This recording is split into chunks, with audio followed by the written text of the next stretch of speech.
has taken over. Let's go. It's Ferrall. Coast to coast. Steaks, chicks, stacks. You and I are going to make a lot of money. It's Ferrall, coast to coast.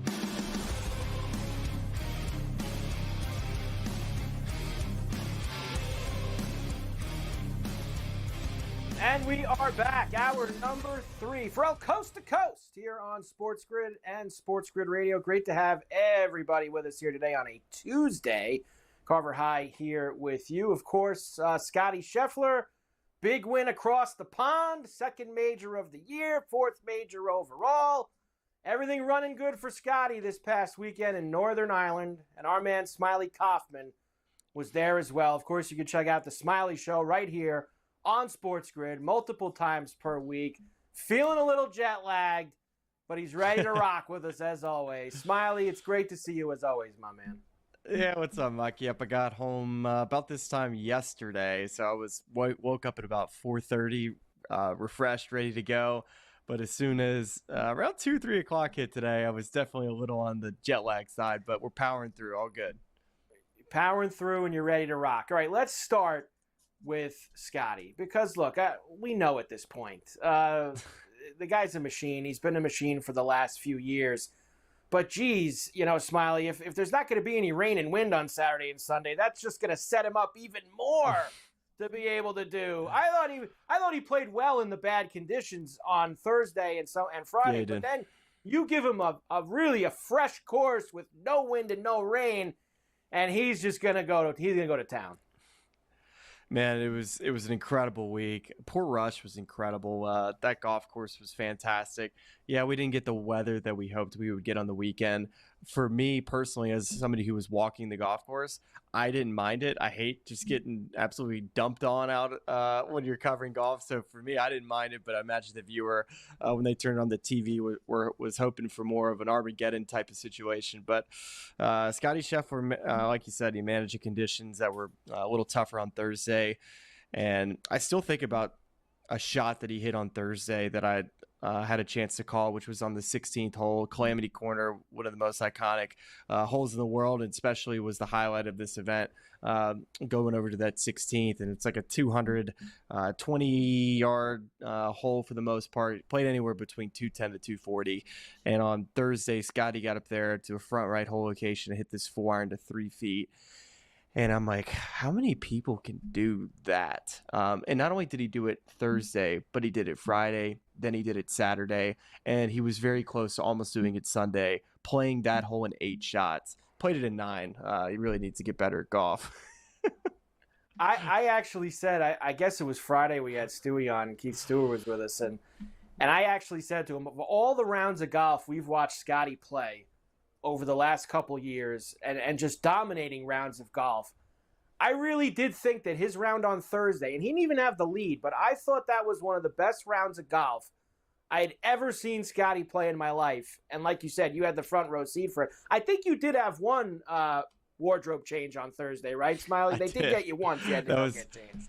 That was actually Friday. That was Friday. Yes, I was finishing up Rory's group with Fleetwood and JT, and all of a sudden it just came down, and I just sat there and just basically just got drenched for 15 straight minutes. So it was just a full downpour. Luckily, they brought me out some new clothes that I was able to walk around in the afternoon with my group, but definitely got a little wet there. But yeah, you're right.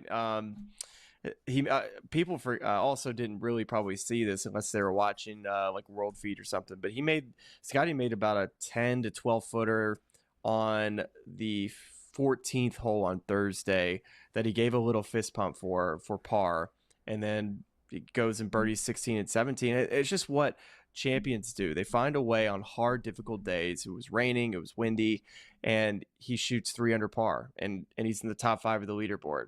And at that point, when he's that close to the lead, it just felt like nobody was going to win that golf tournament other than Scotty Scheffler after that first round. Certainly felt that way, Smiley. Smiley Kaufman is with us, of course, here on Coast to Coast. I think the second biggest storyline out of this past weekend, other than Scotty's dominance, is this Ryder Cup talk, Smiley, because I felt like that's what really ramped up after the Open Championship, was starting to now look at the pieces that are on the board.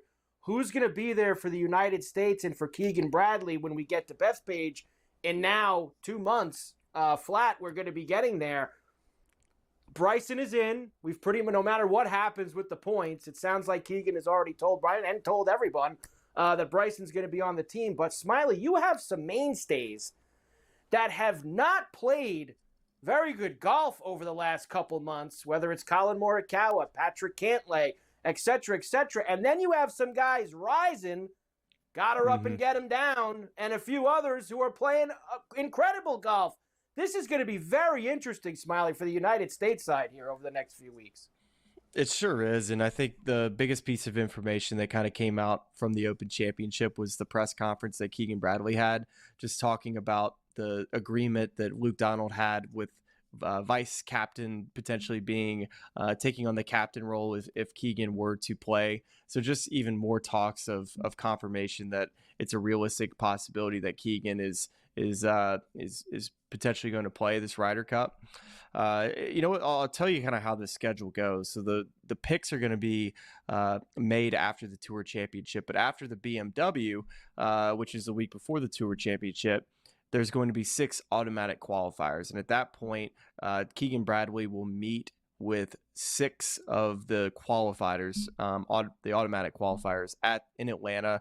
And most of the time they go to dinner or Tuesday or Wednesday night, and everybody kind of has the floor to talk about who they either want on the team, who they want to advocate for, maybe players they don't want on the team. And that's kind of part of the process that the captain takes in, is just getting a sense from the guys who are already qualified to be on the team. And you have to imagine at that point, Keegan's going to have a pretty good conversation with all those guys. And most likely, I would imagine those 6 players would say, hey, we want you on this team, Keegan. And if that's the case, Keegan probably will most likely play.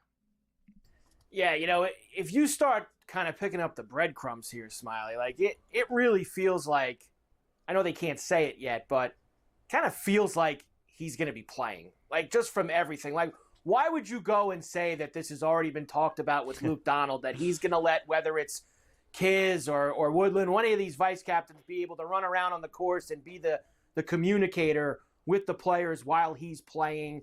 Why would he be, all the things that he has said. And let's get to the biggest thing of it all. He is without question one of the 12 best American golfers right now. Sure. It's not even there's not even a doubt about it, Smiley. It's a bit of a tough situation for Keegan, because you never know how often you're going to get this call, Mike, to be the Ryder Cup captain. And when that call comes, and of course it's a chance of a lifetime, but also you're still it's not past your prime of your playing career. You have to say yes. And he's kind of said coming into the year that, hey, if only way I play is if I qualify in the top 6. Well, at this point, that's looking unrealistic unless he were to go win one of the playoff events. And even then, I'm not sure if it would go all the way to the top 6. So very interesting times ahead. And I'm definitely looking forward to following it. As I probably have 12 possibilities on who could be on this team. That's like how crazy it could be. Got her up going to win again in Minnesota this week. I mean, that guy's playing as good as anyone. I mean, that's a lot of travel. Those guys that play last week and this week, it's got to be tough. But some big names in Minnesota, they need the points. Got her up, definitely won. Ricky Fowler had a good week at the Open Championship. I'm looking to see how he plays this week. Ricky getting going as well. Smiley, tremendous job as always. We'll see you this week. The Smiley Show right here Thanks, on Mike. SportsGrid. We're back after this.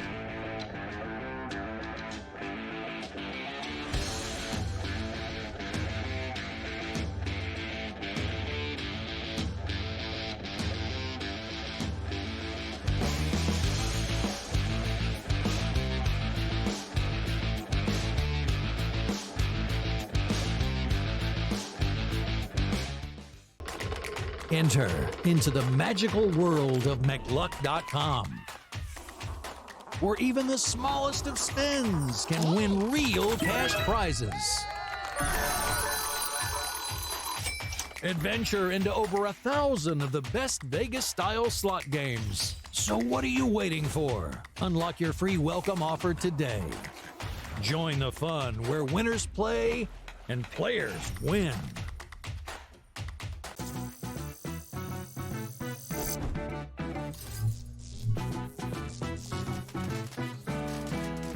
New to social casinos? You're in for a treat. Most online casinos offer bonus cash or coins just for signing up. That's your own little participation trophy. Now, go get lucky. See you in Las Vegas. Let's get lucky. Aaron Judge is great, but if you want to talk about full contributions to a team, maybe I'm biased as a former catcher myself, but I think Cal Raleigh's working a little bit harder than everybody else, and I think Cal Raleigh should be right in this thing. If he sets that single-season home run record for a catcher, I think that's probably what it's going to take for him to overtake Judge.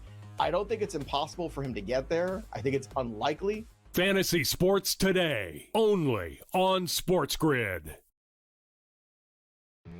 The tennis players are just the worst. They're just the worst. I do that after I get a parlay. I'm falling to the ground. I'm excited. I'm like praising the Lord. Win a parlay. Come on. You're allowed to celebrate. I'd rather, it's okay if you hit a parlay, yes. But if you win the match, no. The player can't do that. The bettor can. It's as simple as that.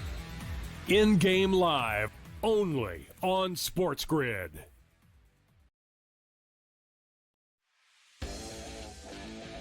TJ Watt going to the bench. I don't remember the last time he had a sack in the last month of that season. And then in the playoffs, he did absolutely nothing. And then you're going to give him $41 million a year, $123 million, what, 108 guaranteed million guaranteed? Ferrall Coast to Coast, only on SportsGrid.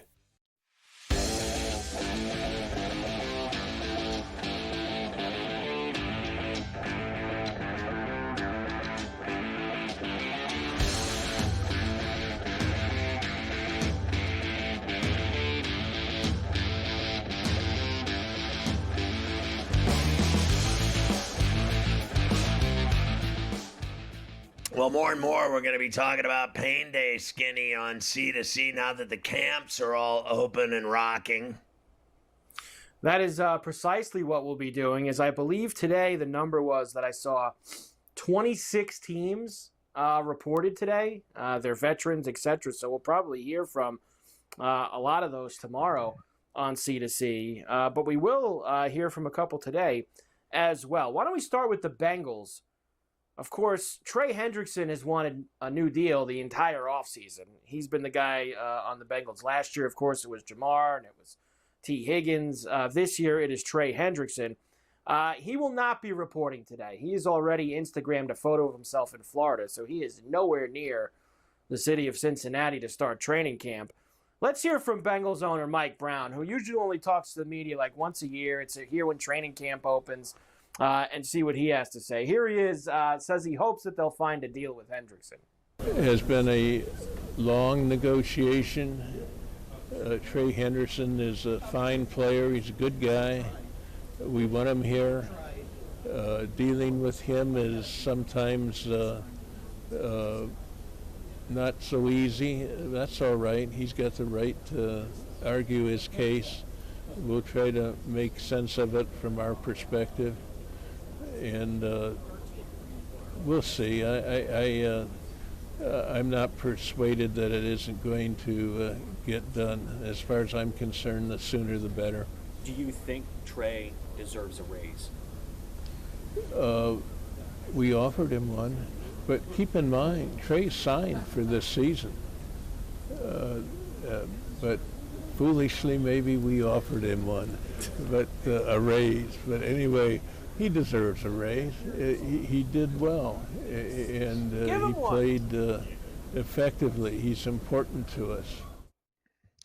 You know, I think that at some level it gets so stale watching these negotiations play out on television and radio and shows like this, where every year it's the same story. It's just different guys. It's just always the same thing. It just never ends. This has been going on. I remember when I started covering the NFL, and I, worked with the Steelers, and I traveled with the Steelers, and I covered them every day of my life for 3 years, right?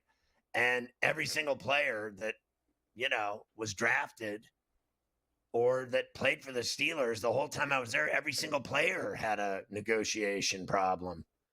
I mean, that's the league is, built on it. It's predicated that every guy is eventually going to have a deal run out, and they're either going to get a new deal or they aren't. And then what they do is they bring their, their negotiations to the public, and they turn it into a show. And it's no different than, bringing trials to the public. That's what they do with everything, right? So that the public opinion can sway a jury or a judge, or the media can change the narrative about anything. They've been talking about this Trey Hendrickson deal for 6 months. Every day we've heard about this guy for 6 months, like he was the end all to the NFL. I mean, honestly, we have been talking about this guy not having a deal since the season ended. And you remember it, Mike. It's been going on every day ever since. And this is exactly the way Mike Brown does business. I mean, this guy is as cheap as they come. And I won't deny he gave Chase and Higgins and Burrow tons of money. I don't know where the rest of the money's coming from. Like, he gave those 3 players more money than God. And now they got to pay this guy more money than God. And literally, there's nothing left for anybody else. This is the same haves and have-nots that Mike DeCourcy was talking about in baseball. A couple guys make all the money, and everybody else makes $700,000. Well, here's another one for you from Mike, because here's his other problem. He's got the only unsigned first-round pick in the draft, the 17th overall pick. Either. Shamar Stewart, of course, pass rusher from Texas A&M. He hadn't been around since just after they drafted him. That's because the Bengals, I guess, tried to put in his contract some language that states they can void the guaranteed years in his deal if he got into any kind of trouble. Here's Mike Brown. He called it foolishness and why this guy's not signed yet. Does this one feel unique? This one is surprising. I hesitate to get into the detail, but basically it turns on whether out years are guaranteed if he gets involved in conduct detrimental to football. Well, what does that mean? Detrimental to football in recent years has been violence to women. That's about the one that comes to mind. There are others probably, but that's the one that I think of. Well, if we get a player who gets involved in something like that or does something that is just unacceptable, guess what? I don't want to pay him. I really don't. If he's sitting in jail, I don't think I ought to be paying him. That was the greatest thing I've ever heard by an owner. That was great. Save that clip, Luke. If a guy's in jail, I don't want to pay him. I don't want to pay him. You know what? It doesn't sound like it's that outlandish when you listen to him say it. He's right. Like, he's right. We just don't want to pay him if he does something stupid. Like it almost feels like everyone should operate that way, right? Like all the like. I think I actually think that 90% of them do. They tried to. Well, the Stewart's team tried to make it out like this is something that no one else has in their deal. Is what they're trying to make this out as. Believe and that the Bengals are the only ones doing it. I know that's not true. I know that for a fact that is not true. There are all kinds of players that have in their contracts, if they do something felonious or, hurt someone, domestic violence, murder, rape, anything like that, you're done. You're not getting your money.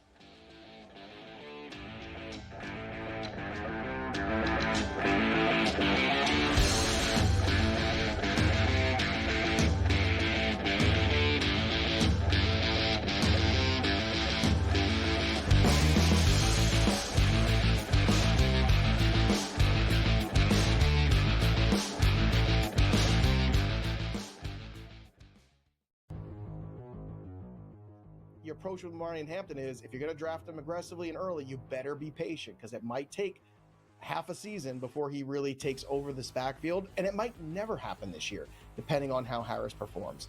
Gadsden and Disley so far not fantasy relevant at this time. Again, a more run-heavy offense. Hampton and Najee Harris, very intriguing, but the ADP, I think, on both of them is slightly off. Fantasy Sports Today, only on SportsGrid. Big Fish is the best player in the WNBA. She is running away with the MVP award. Why is that? Caitlin Clark, injured. Asia Wilson, not playing at Asia Wilson level, but it's more about the fact about what's around her has been an issue. So to me, Fish is almost like the MVP because everyone else has gone down in some way, shape, or form. Betting above the rim, only on SportsGrid. I think he's on easily the back nine of his career at this point. A lot of fans I see on social media saying, "Oh, we got to sign this guy. We got to sign this guy." Something left here with Noah Fant? What gives? I think they were ready to move on from him as a veteran, but I think Fant is like a number 2 tight end for a contender who can play a lot. I think that would interest me, and I almost been looking around trying to find a good landing spot for him, and I've settled on what if he were to go back to the Broncos and sort of back up Evan Ingram. Newswire, only on SportsGrid. The two guys that can do it all. Too much electricity this morning. This is a good time. We're having a lot of fun. I had to do a triple take. Ka-ching! Why? Because of parity. I didn't mean to offend. Yeah, it's not going to happen. Load management is a dirty word. Let him rip. You know what? Circumstances provide the results. What? How do you do this once? Oh, Donnie, you got such a good show there. A network that is booming. The Early Line, only on SportsGrid.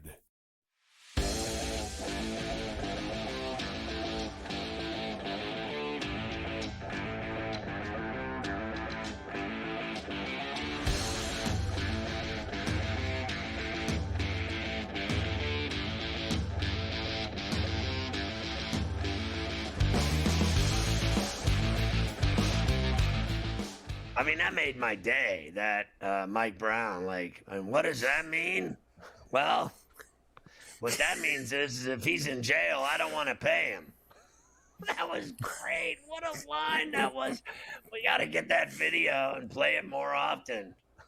Now, what does that mean? Well, what that means is if he's in jail, I don't want to pay him. I don't want to pay him. That's the one thing, you get these guys. Now, Jerry's a little different, who we're going to play in a minute, because Jerry talks too much. He talks all the time.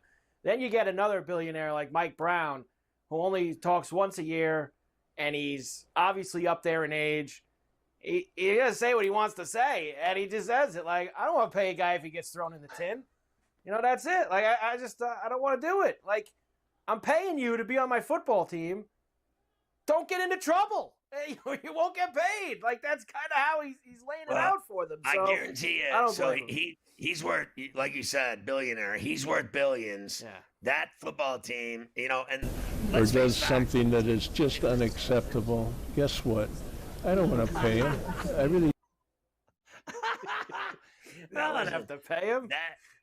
That threw me off. It's so funny. Listen, he's worth billions, but that team is small market.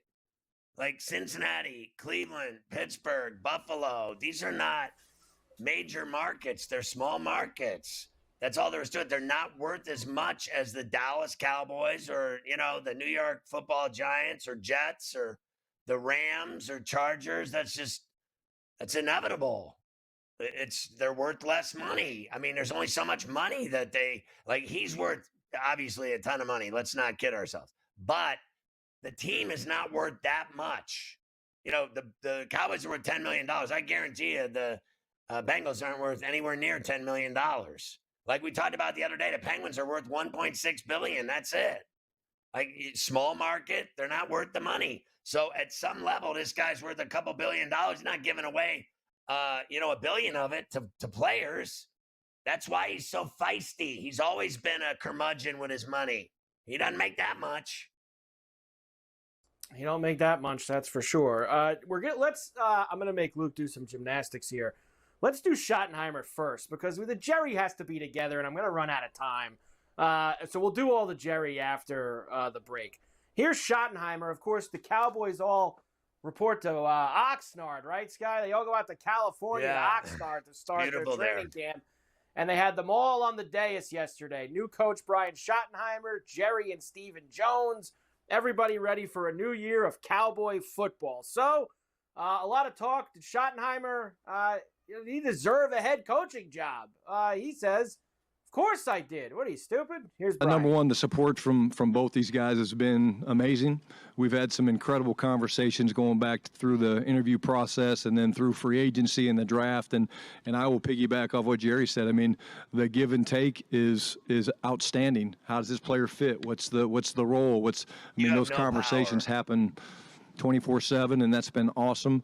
And just in terms of this opportunity, do I think I deserve it? Absolutely. Do I think I'm ready? There's no question. And it can't get here soon enough. I guess it's here. But to get in front of the players and get started a little bit later today is going to be great. Listen, it's a great gig if you can get it. If you get to be the head coach of the Dallas Cowboys, you're going to sink or swim, success or failure, you're going to make a lot of money. And, take a look at McCarthy. He made a boatload of money in Dallas, and he didn't even win. I mean, this guy's going to make a boatload of money even if he doesn't win. That's just all there is to it. They pay these guys a lot of money, whether they win or not. It's a good job if you can get it. It's no different than Tibbs. Tibbs got $30 million to jump out a window. Golden parachute. $30 million to go away. Who in their right mind wouldn't sign up for that? You could be the worst coach in the world. If they gave you $30 million when they whack you, who's laughing now? I mean, that's the greatest gig you can get your hands on in life. Being the head coach of an NFL team, you're going to make millions, whether you win or not. It's the greatest job in America. It's a great job if you can get it. It's unbelievable because there's money involved no matter how long you have the job for. No matter what. You're going to get paid one way or the other. We will come back and hear from Jerry. As, of course, the big talk with him has been Micah Parsons' contract. Extension's not done yet. Parsons reported to camp. Didn't mean Jerry wasn't going to take a swipe at him. Back after this.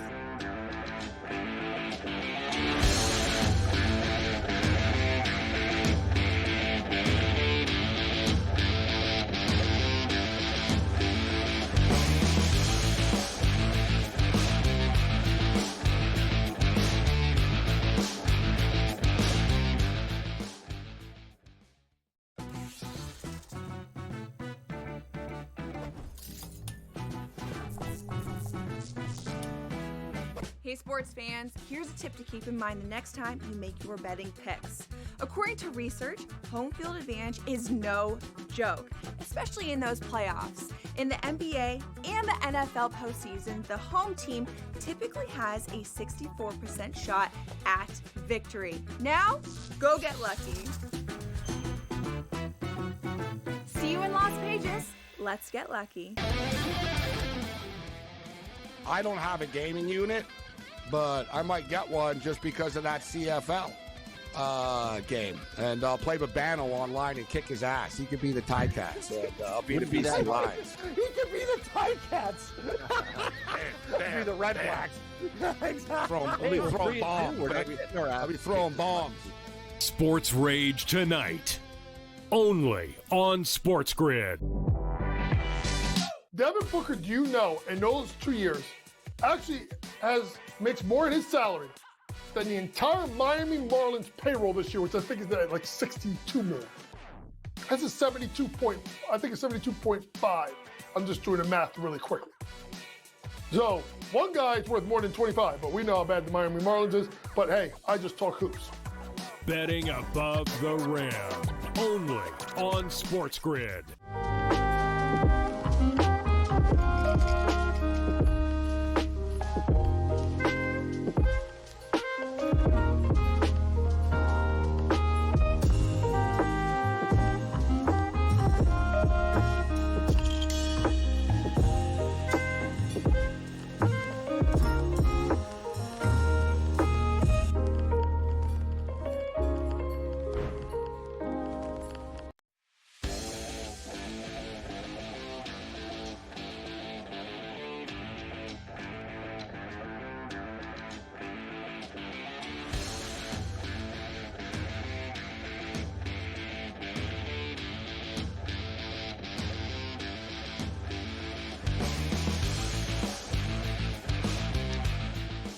right, so you promised Jerry's world.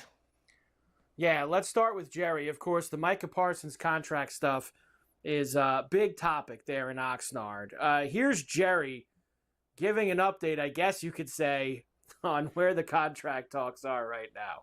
Just because we sign him doesn't mean we're going to have him. He was hurt 6 games last year. Seriously. We've signed, I remember signing a player for the highest paid at the position in the league, and he got knocked out 2/3 of the year, Dak Prescott.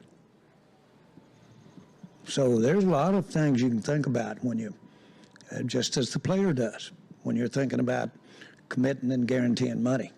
On the tango part of it, though, Micah said in the podcast that ownership has overcomplicated this thing. In your mind, do you guys think this has been overcomplicated?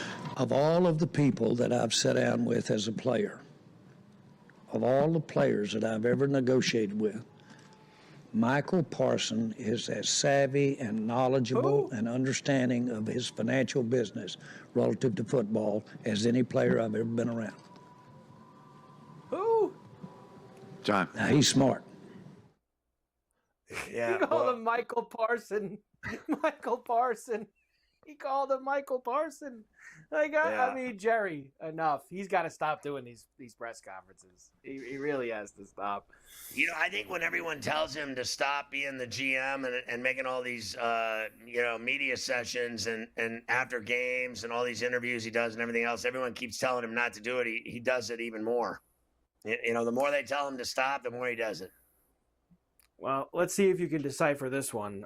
It sounds like he's really not a fan of long-term contracts at all, like, period, no matter who it is. Here's Jerry. The other thing I would say is contracts are 4 or 5 years. Okay? There's a lot of water under the bridge if you step out there and do something in the first 2 or 3. You can get hit by a car. Seriously.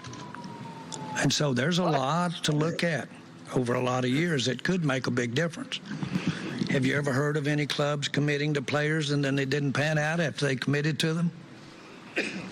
We have. Yeah, tons. He's too much. He's too right. much. He's right. You know, the funny thing is there for me is always they got his cardboard cutout son sitting there. He is so worthless. I mean, the kid has been stepped on his entire life, and he's got this big, highfalutin job with the Cowboys, and no one respects him at all.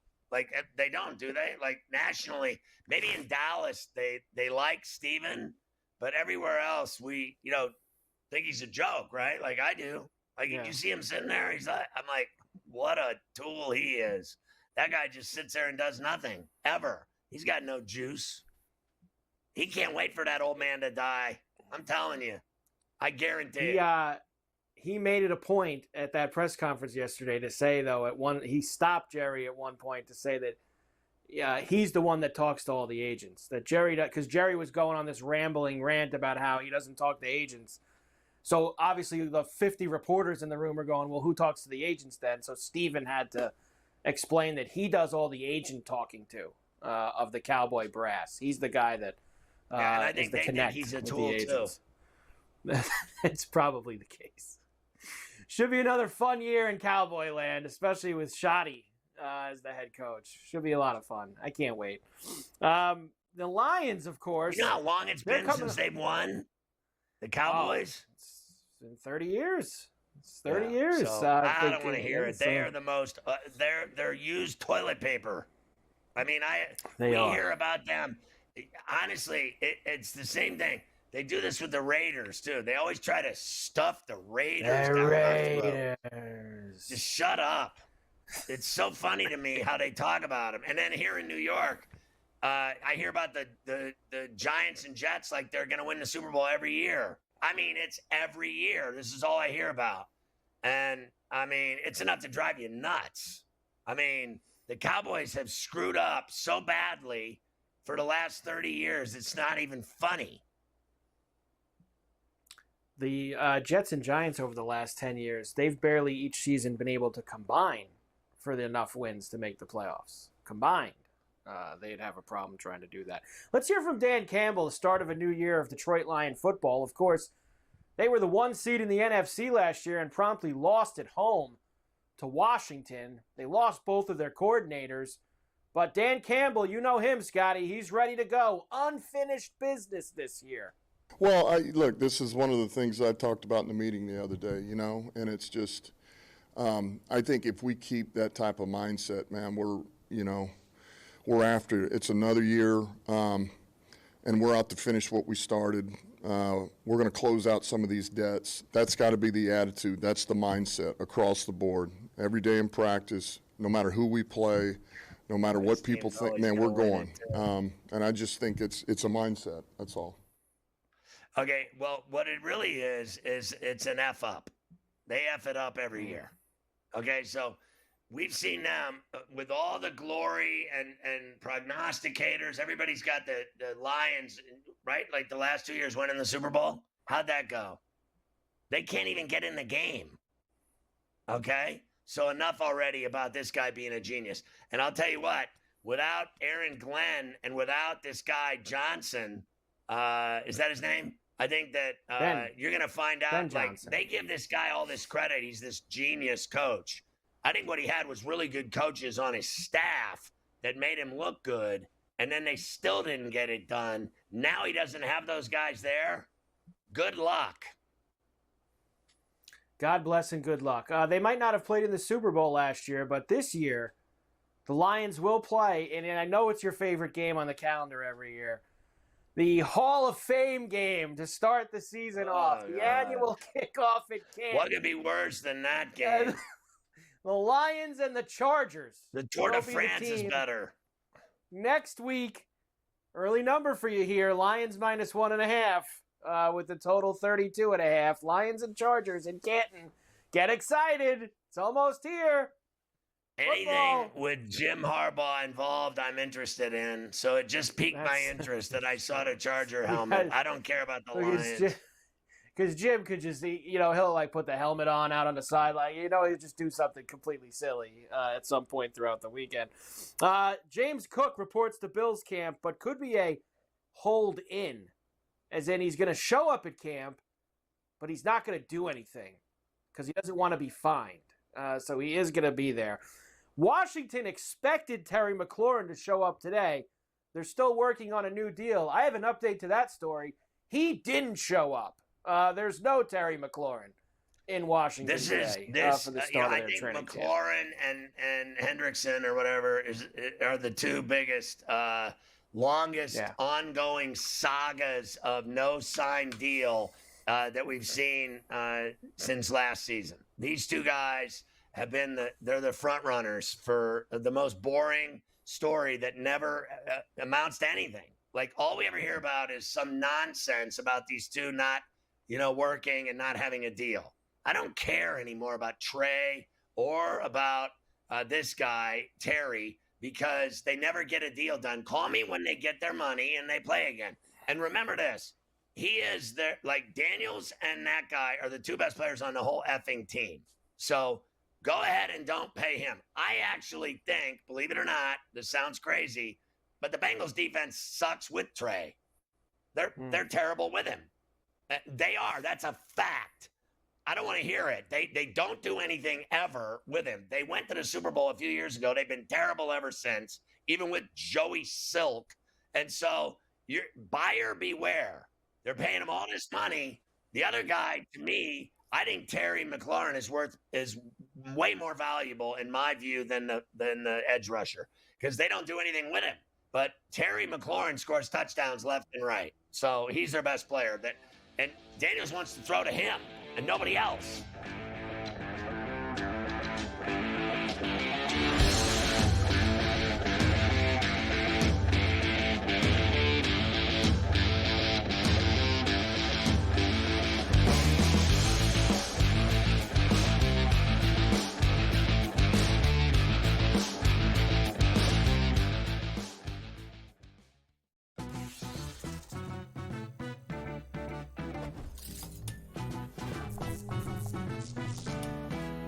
Hey sports fans, here's a tip to keep in mind the next time you make your betting picks.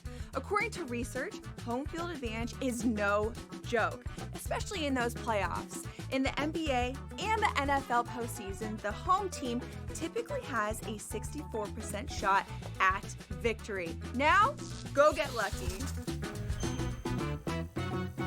See you in Las Vegas. Let's get lucky. I don't have a gaming unit, but I might get one just because of that CFL game. And I'll play Babano online and kick his ass. He could be the Ticats. And I'll be the BC Lions. He could be the Ticats. Be the Red Blacks. Exactly. I'll be throwing bombs. I'll be throwing bombs. Sports Rage tonight, only on SportsGrid. Devin Booker, do you know, in those 2 years, actually makes more in his salary than the entire Miami Marlins payroll this year, which I think is at like $62 million. That's a 72.5. I'm just doing the math really quickly.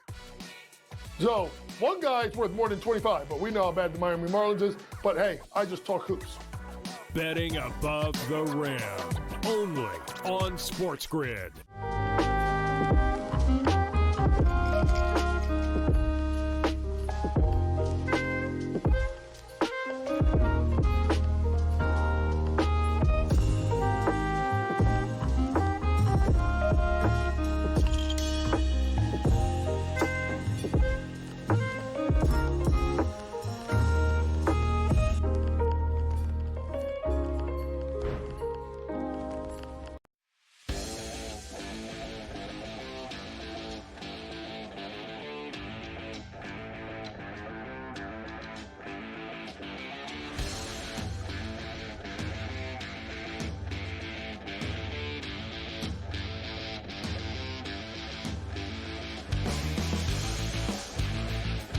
One of my favorite people in the world is Jim Florentine, one of the funniest guys I've ever met in my life.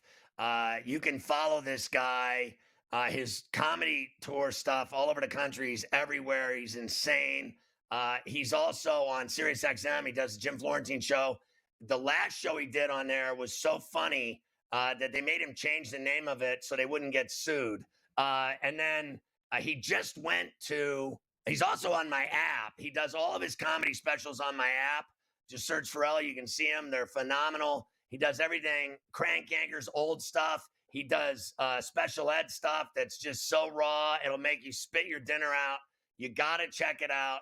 But he also covered the Sabbath show in Birmingham, England for Ozzy's last show a couple of weeks ago with his buddy Jim Norton, who I know, both SiriusXM guys. What was it like to go to that show? That had to be a metal wet dream. I mean, that was like the greatest event ever for a metalhead. What a show, what a concert. That was bigger than Live Aid. It was the heavy metal Live Aid for metal. What all those bands, Metallica, Guns N' Roses, Pantera, just paying tribute. The vibe was amazing. Everyone was in a good mood. The crowd was in a good mood, just paying tribute to the masters. And then when Ozzy finally came out, first he did a solo set and then he did it with Black Sabbath.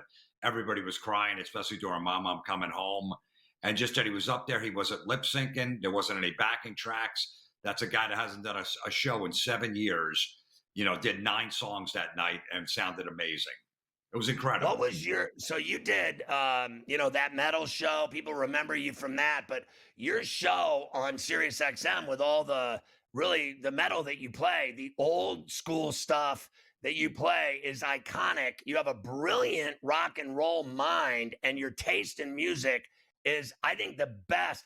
Between you and Marky Ramone, you're the two best DJs there, hands down. Now, I love Jose, I love Cavino, but your old school stuff is like, I think Jose is incredible with everything new age, liquid metal, everything that's going on now. But you're the guy that can go back, Thin Lizzy, stuff that's just insane from the past. What do you remember most about Ozzy, Sabbath, and his, solo career and his career in the band, the drugs and everything? This guy did more drugs than the whole world combined. Listen, if it wasn't for Sharon, he was in a hotel room just going to drink and drug himself to death. after he got fired from Black Sabbath in '79. He didn't even leave the hotel for like 3 months, and she got him off the couch, got him clean and sober.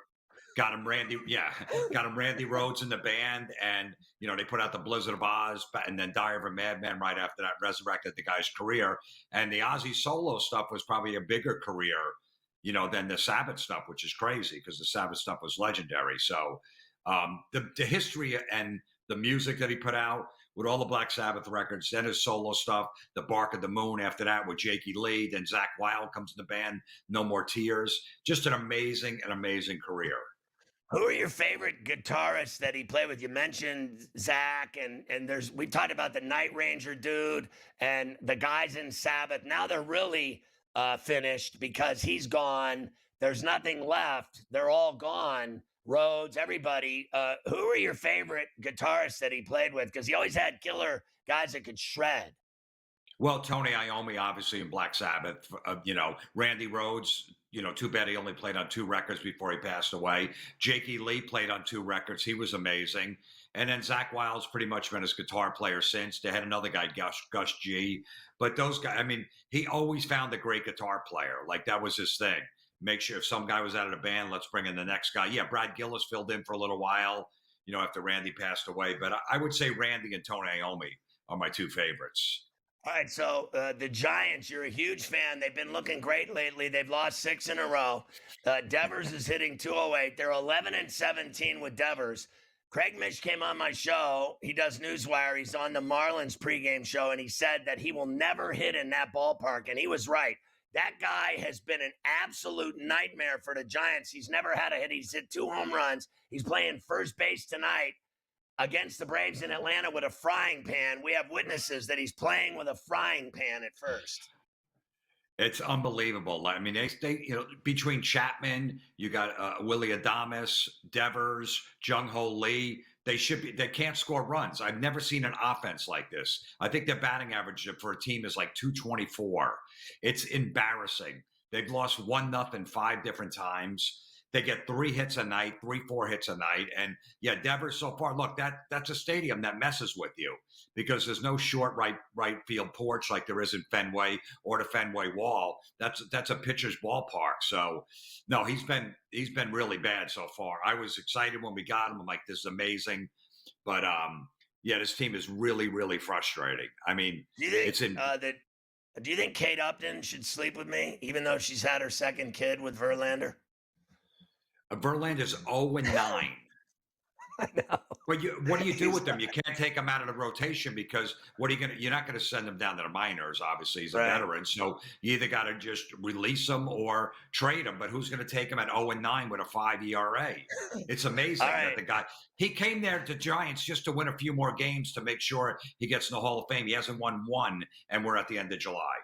I know. All right, so I got 1 minute. Your Dolphins gave us Ramsey and Smith to the Steelers for Minka. And how do you think they're going to do with their quarterback with his 40 concussions? Well, first of all, I think it was a good trade because Jalen Ramsey's a bitch. And Jonas Smith had 1 good year, his contract year. So, the Steelers stacked their team like the Redskins did 15 years ago with Deion. You sign all these superstars, Aaron Rodgers. They're never going to gel. That team's not going to be good. That's a division that the Ravens and Bengals have. So I don't care who they sign. I like the trade. Minka Fitzpatrick is from my hometown in Old Bridge, New Jersey. They should have never got rid of him to begin with. And, Jalen Ramsey cried his way out. He was showing up late for meetings last year. He wouldn't, and just kept getting fined and didn't care. It was a cancer in the locker room. Good. And Jonas Smith had his 1 good year. That's it. All right. Real quick, now you got 2 seconds. bitches. Where your next live comedy stand-up? Where are you doing it? I'll be in Kenosha, Wisconsin, August 1st and 2nd. Dates at JimFlorentine.com. You got Jalen Ramsey and Aaron Rodgers in that Steeler locker room. Pure cancer. Screw you, Florentine.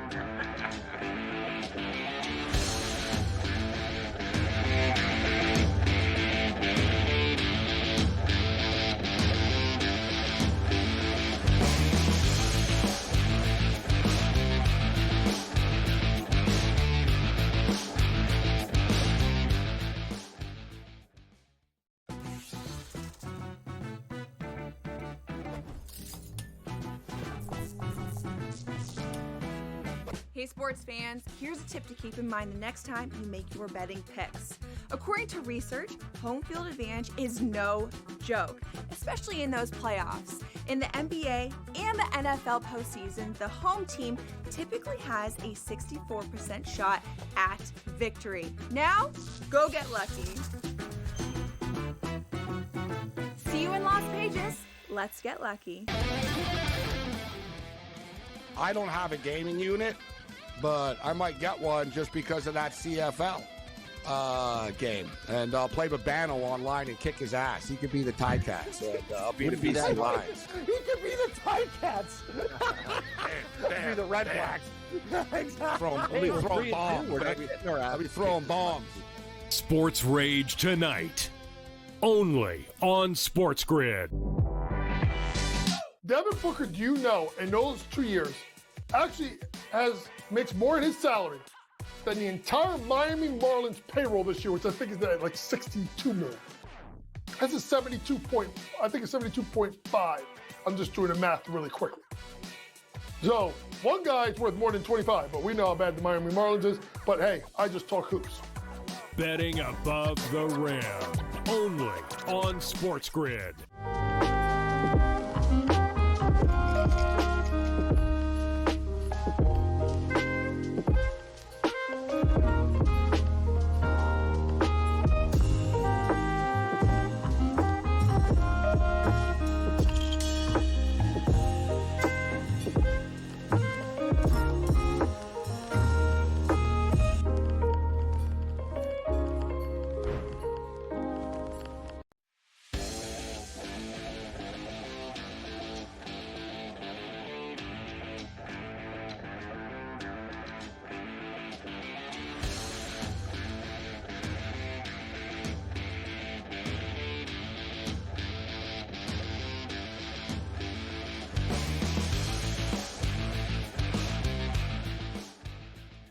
So in the coming days, I'll get that video from Birmingham, England, that he shot with Jim Norton of all their, just trippy stuff they did over there for that concert. These guys interviewed everybody, and they went around and raised hell in Birmingham, and they went drinking, the whole deal. And I'll get that video and put it on my app, and you can see it. Just search Ferrall. You'll dig it. This guy's hilarious. Both of them are crazy. All right, everybody loves leftovers. Everybody does love leftovers. Here we go. Stephon Diggs cleared for full participation at Patriot Camp. Of course, he tore his ACL last season with Houston. Looks like Diggs will be ready to go here for the start. Lots of retirements to start camp, too. Phillip Rivers officially retires as a member of the Chargers. He hasn't played in years. Jeez, I thought he already did retire. Guess he made it official. The Honey Badger, Tyrann Mathieu, he retires from the NFL. Finished. What? Jimmy Graham, he retires from the NFL. Finished. Jimmy Graham done. Packers sign offensive tackle Zach Tom to a 4-year, $88 million extension. Who? Your boy ZT, Zach Tom. A lot of teams releasing some new threads for this year. We gave you those Steeler ones yesterday. Now, the Saints are not going to win many games this year. They are going to be horrible this coming season. But they're going to look pretty good in these. I like this. The gold jersey with the black helmet, those are nice. I like those gold uniforms. They look like Vanderbilt. They do kind of look like Vanderbilt. You're right. Anchor down. There you go. Carson Beck today at ACC Media Day says his elbow is 100% after surgery, and that he's going to be raring to go. He'll be good. He'll be good for 3 losses. 3 losses, probably. I would say so. Also, Jim Phillips, the commissioner of the ACC, said they will start releasing injury reports before conference games. Of course, we've started to see this around college football. It's helpful to us, the people that bet on the games. We'd like to know who's playing and who isn't, and the ACC will do that. And now tomorrow, as I told you, we'll start the blowout. All the Big Ten and ACC guys tomorrow? All of it. And I got to tell you, I've already seen a few that I'm going to go after. It was like go after the SEC day today. I mean, Signetti took a shot at them. Your boy Signetti took a shot at the SEC. Good. The guy Rhett Lashley of SMU took a shot at the SEC. A lot of people going after the big conference today. So we'll do all of that tomorrow on Coast to Coast, hearing from all of those guys. Very exciting. We'll do Golf Wednesday tomorrow with the 3M Open. The U.S. Ryder Cup standings. Of course, I talked with Smiley about this a little bit, of where everybody sits right now. Of course, you know that Scotty's going to be there, along with several others, including Xander and J.J. Spawn, Russell Henley, Bryson, and English. Those are the guys that are in the automatic spots right now, but we still have a few weeks before this is decided to see if those guys in the middle tier can somehow get themselves into an automatic placement. Unfortunately, if it wasn't like ants for me, I would tell you who I think was going to be there. But we still got some time. I have the same problem as you. I told you I tried to fix my glasses today. I couldn't even see the screw, let alone put it in. As I always say to you, the people at home see it fine. It's because our screens are so far away from each other, so far away from us that it's hard to see them. Blake Wheeler retired from the NHL. He played 1,172 games. Congratulations to Blake Wheeler. Of course, mostly That's a with pretty nice run. All right, Ferrall finish. Longtime Indiana sports writer, a legend, Bob Hamill, passed away at 88. He was Bob Knight's best friend.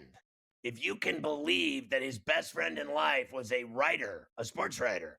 Meanwhile, he hated the media's guts like no other. But his best friend was Bob Hamill. And I knew Bob very well when I worked at Indiana for Knight for 5 years. Class act and a great writer, no doubt about it. A New York man kills his wife in Brooklyn, then slays his ex-wife upstate because he decided she, quote, deserved it more. That is fantastic. My man just had it all figured out. A ferry engulfed in with 280 people on board. What a horrific scene in the ocean. Carver High, people diving off the ferry that was on fire into the ocean. Everyone swimming like the Titanic for their lives. It was awful. I'm still not over it. It's just horrible what's happened. Front Office Sports today is next, then GTD, then double in-game lives. Carver and Lisi at 8. See you tomorrow at 3 on Coast to Coast.